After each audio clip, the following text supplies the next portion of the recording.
What is up, y'all? Today I'm making a video talking about my RAM timings real quick. So right now I have cl24 1.65 volt stable, which is pretty impressive for all the kits that I've ever owned, which is a total of 3. So not exactly a large sample size, but it's 1 out of 3. That's decent. Um, so my two other kits of RAM, they could do cl26. Both of them could do cl26 at 1.57 volts or whatever.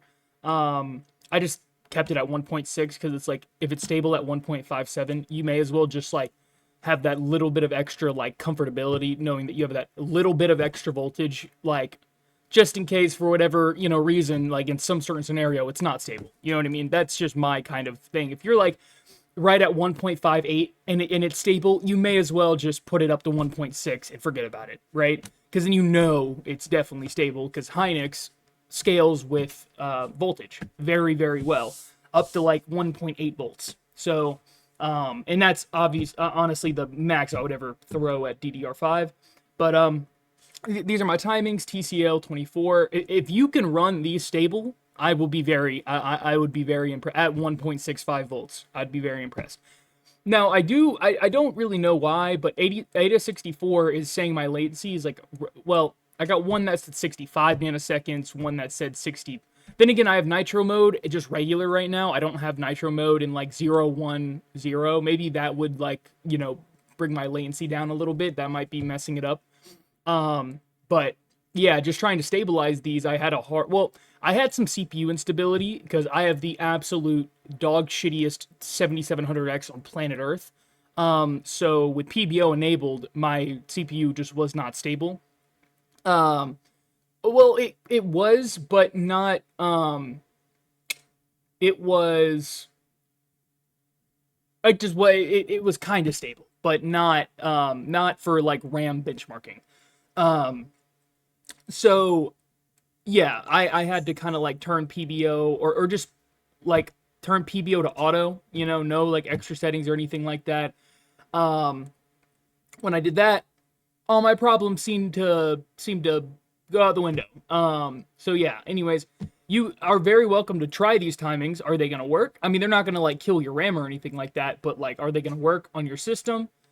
It might post, but actually getting through like Y Cruncher, I would be like you'd have like I feel like I have a pretty well bend kit of A die to get CL24 at 1.65 volts. If I'm being honest, um, and I got this RAM kit on Facebook Marketplace for like $80. So I'm just saying this is a G Skill kit of RAM, and I know G Skill is kind of known to be like nice, like a nice kit of RAM.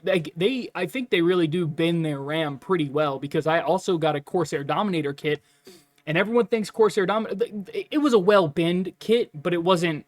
It wasn't this, right? Like I was not able to get CL24 out of it. Not even close. I think I might have been able to do CL24 at 1.7 volts, but at that point you're kind of and I don't have any active air cooling on my RAM. I mean, I do have fans kind of blowing directly on the RAM, but not like a dedicated like fan for my RAM, which I'm actually thinking about getting, just because like why not, And so yeah, CL24 1.65 volts, my TRCWR 36, TRCD RD 36, TRP 36, TRAS 96, because TRAS doesn't affect really anything.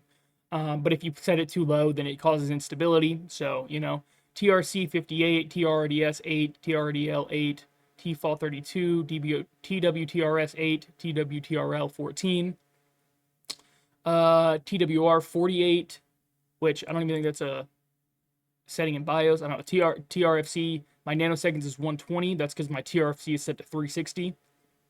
That's what really impressed me about this RAM is being able to get CL24 and TRFC 360 and have that be stable. I haven't tried anything lower than that because from everyone I've heard, no one can really get lower than 360, but I might try 350 because like just because everyone's saying something doesn't necessarily mean that's true. TRFC2 300, TRFC SB 300, TMOD 42, or well actually Yeah, those aren't really settings that you can see in BIOS. TRD, RDSEL8, TWRWR SEL4. I don't think you can see that. TRTP10, TRDWR16, TWRRD2, and then none of these matter down here. I don't think that any of these really matter. And then my TREFI is 65535. I feel like if you have a DDR5 kit of RAM, if you're running at like 1.4 volts, you should always be able to like run that. I mean, well, that's more like memory cooling. Like if you have an absolute dog shit case, if you're like on a mini ITX build and everything's jam packed, like within a centimeter of each other, don't run 50,000. Don't run 65535. You might run into some instability if your RAM is hitting like 70 degrees C or higher than that. So for instance, on my benchmarking with cl20, only reason that this is stable is because my RAM under like Y cruncher load only went up to like 46 degrees, right? So really not very hot at all.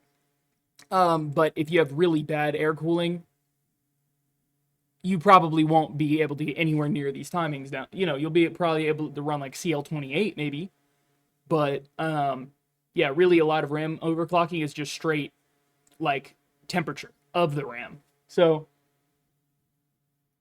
yeah, these are my time, but for whatever reason, I'm not taking A to 64 like too seriously, but it is like a little concerning that for whatever reason, if it'll open, there we go.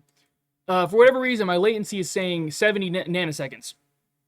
Do I know why that is? No, because this was stable in Y cruncher for 11 hours. So now my nitro mode is set to like the regular like 121 or whatever it is, or 131 or something, or one, and so maybe I'll try setting that to 120.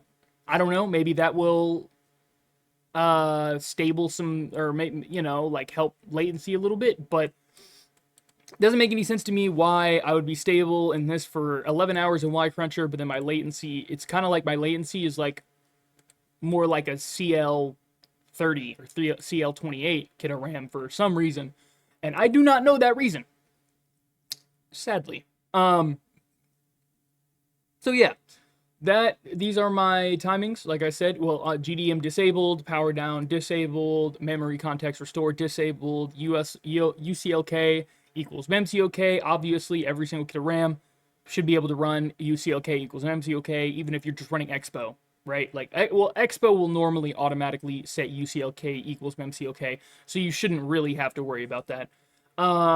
And then my VDDIO voltage is 1.25, my VDD is 1.65, and I think my my VDD is 1.65, and my VDDQ is, I think, 1.5.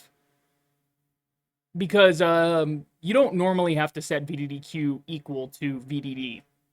Like, especially at this type of voltage, you don't need to be setting VDDQ at 1.65. There's just no reason. If anything, it'll just heat your RAM up more. It just is not gonna. It's not gonna kill your RAM, but it's not beneficial, or at least from my testing. I haven't, like, VDD is your main memory voltage, right? So VDDQ you don't need to set that any higher than 1.5. Really 1.45 will probably be perfectly fine. Yeah, if you want to give it a shot, go right ahead. But well, unfortunately, the reason why I say 1.65 is because I have a Gigabyte motherboard, and they lock down high voltage mode on Gigabyte motherboards, so they're pretty much all locked to, unless you have like a high end one, from my understanding. If you have a higher end Gigabyte board, see, mine's the Gigabyte Gaming XAX V2. And so it's kind of like just a mid-tier motherboard. It's not bad, but it's not like higher tier.